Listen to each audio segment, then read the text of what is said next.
Hello friends, कैसे हो आप सब। फ्रेंड्स, आज एक बहुत ही इंपॉर्टेंट अपडेट है। SFM section E digital finance के सारे वीडियो लेक्चर्स कंप्लीट हो चुके हैं और मेरे यूट्यूब चैनल पर अपलोड भी हो गए हैं।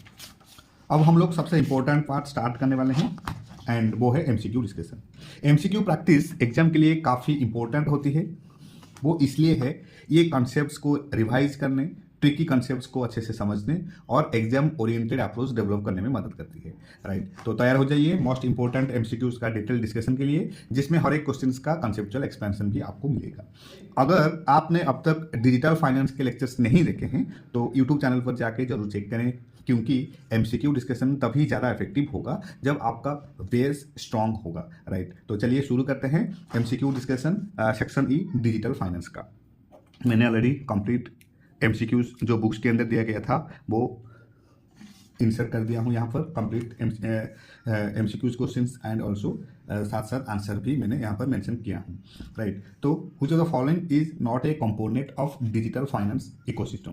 ये बुक्स का फर्स्ट क्वेश्चन है, डिजिटल फाइनेंस का एक कंपोनेंट्स क्या क्या है एंड डिजिटल फाइनेंस कंपोनेंट के अंदर क्या नहीं जाता है। तो डिजिटल लाइबिलिटीज जो है वो डिजिटल फाइनेंस का कंपोनेंट नहीं है, क्योंकि डिजिटल फाइनेंस इकोसिस्टम जो है वो typically consist of components like digital payment system, digital lending, digital savings, digital insurance and digital investment. Right, and digital liabilities जो है, digital liabilities is not considered a component of the digital finance ecosystem because the focus is primarily on facilitating financial transactions, services and investment through digital means rather than on the liability side.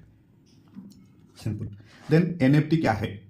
Second question, NFT क्या है? NFT means non fungible token. Right, तो NFT is a unique digital asset है that represents ownership of a specific item और piece of content. Ownership of specific item,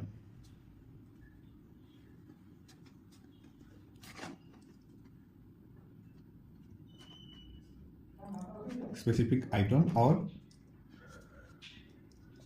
piece of content such as you can say art, music, videos or virtual real asset on a blockchain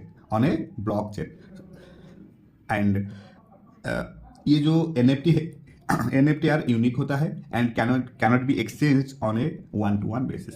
NFT जो है, NFTs are always unique, NFT are unique and cannot be exchanged and cannot be exchanged on a one-to-one basis. On a one-to-one basis. Right. So NFT is a unique digital asset that represents ownership of a specific item or piece of content. Okay. Now third question, digital finance cube has dash dimension. Digital finance cube has a dash dimensions. अब digital cube क्या है? Digital cube के बारे में, जो digital finance cube है उसके बारे में हम अच्छे से पढ़कर आए हैं। Digital finance cube is a conceptual framework with 3 dimensions. क्या है? Digital finance product and services, digital channels and digital enablers. Right, digital financial product and services, digital financial product and services refers to offerings like digital payments, lending, savings, investments and insurance. And digital channels जो है, digital channels includes the mediums through which these services are delivered, such as mobile applications, internet platforms and ATMs. Mobile applications, internet platforms and ATMs. And digital enablers जो है, digital enablers refers to the supporting infrastructure such as technology, regulations and policies that make the ecosystem functional. Right, so digital finance cube has 3 dimensions. तो right answer होगा 3. Digital finance cube has 3 dimension. एक है digital finance product and services, digital financial product and services and then digital channels and digital enablers. Right, तो digital finance cube has 3 dimensions. Now next question, in India all payments are regulated by whom? In India all payments are regulated by whom? इसका right answer होगा payment and settlement system act 2007। In India, all payments and settlement system are regulated by the Payment and Settlement System Act 2007. In short, PSS. इसको short में कहते हैं PSS Act. PSS Act, right? Payment and Settlement System. And this act empowers the Reserve Bank of India to oversee and regulate payment systems in the country. Right?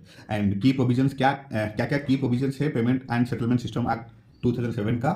ये authorisation करता है for setting of and operating payment systems and regulation करता है prepaid instruments, EPI and other digital payment mechanisms and ensure करता है safety, efficiency and reliability of payment systems in India. Right, तो the right answer is payment and settlement system act 2007. Next question, EPI क्या है? EPI ये तो बच्चा को पता है. ईपीआई क्या होता है? UPI stands for unified payment interface. Unified payment interface and UPI unified payment interface जो है ये एक रियल टाइम पेमेंट सिस्टम है जिसको डेवलप किया गया है national payment corporation of India NPCI के द्वारा डेवलप किया गया है. NPCI, right, national payment corporation of India. And it enables instant money transfer between bank accounts through a single platform using features like mobile numbers, EPI IDs और QR scanner जिसको कहते हैं. Right, तो EPI जो है it enables instant money transfers between bank accounts through a single platform using features like mobile numbers, EPI IDs और scanners. Right, scanner या फिर you can say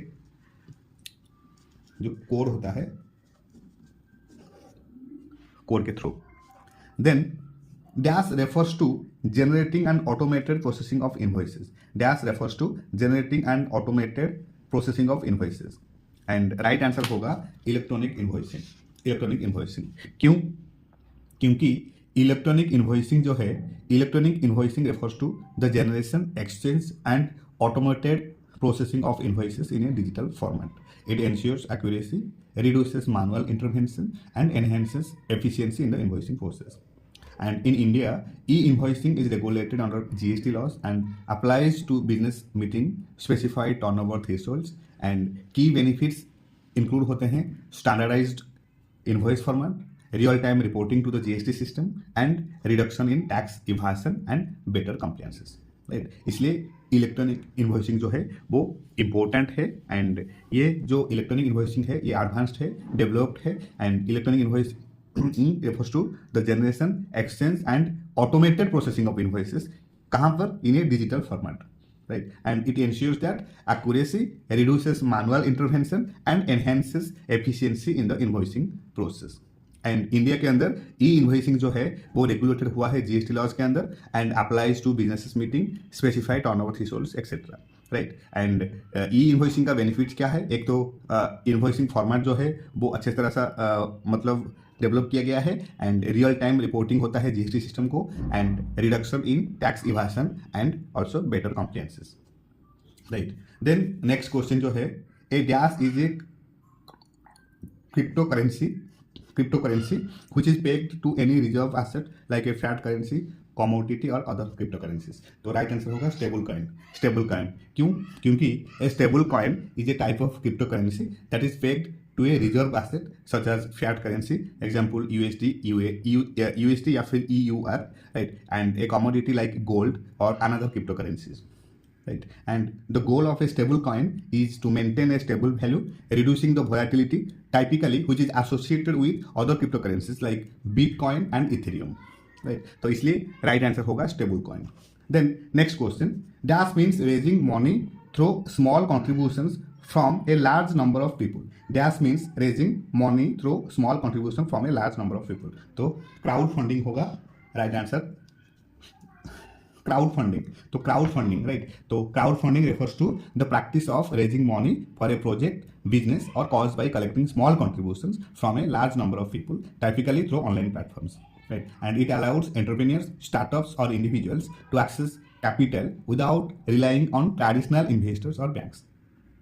and crowd funding जो है, क्राउड फंडिंग वेरियस टाइप्स का होता है. एक तो होता है रिवार्ड बेस्ड, और एक होता है इक्विटी बेस्ड, और एक होता है डोनेशन बेस्ड, और एक होता है डेप्ट based, means peer to peer lending जिसको कहते हैं, peer to peer lending, right. तो क्राउड फंडिंग जो है वो डिवाइड किया गया है फॉर इंपॉर्टेंट टाइप्स को. एक तो होता है reward based. Reward means donors receive rewards और product in return for their contribution.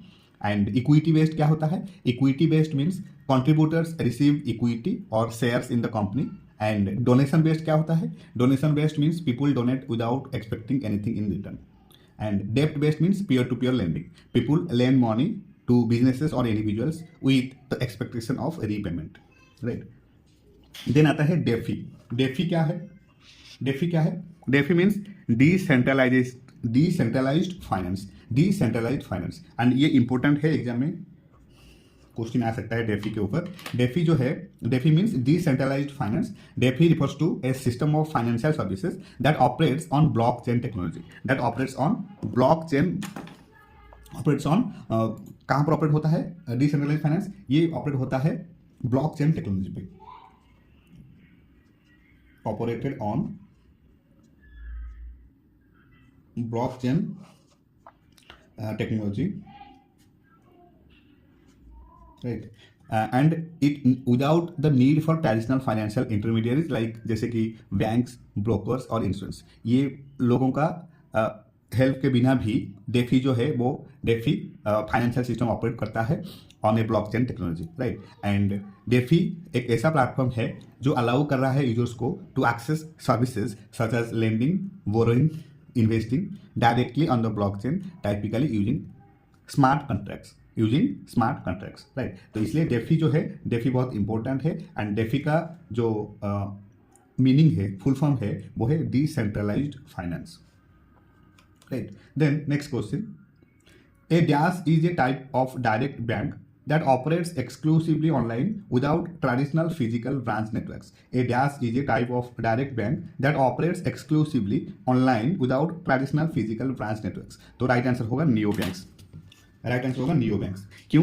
क्योंकि a neo bank is a type of direct bank. ये भी इंपॉर्टेंट है, ये क्वेश्चन भी इंपॉर्टेंट है, एमसीक्यू में आ सकता है। A dash is a type of direct bank that operates exclusively online without traditional physical branch networks. तो ये है neo bank. And a neo bank is a type of direct bank that operates exclusively online without traditional physical branch networks. And neo banks leverage technology to provide banking services such as checking and savings accounts, loans, payments and more, and all through digital platforms, right? So की features क्या है neo bank का? एक तो fully digital operations है। Neo bank जो है वो फुली डिजिटल ऑपरेटिव है, राइट। एंड ये यूजर फ्रेंडली एप्लीकेशंस होता है, यूजर फ्रेंडली एप्लीकेशंस होता है। एंड लो फीस, इसमें जो फीस है typically offer lower fees and better interest rates compare to traditional banks. And इसमें बहुत सारे इनोवेटिव फीचर्स भी होते हैं,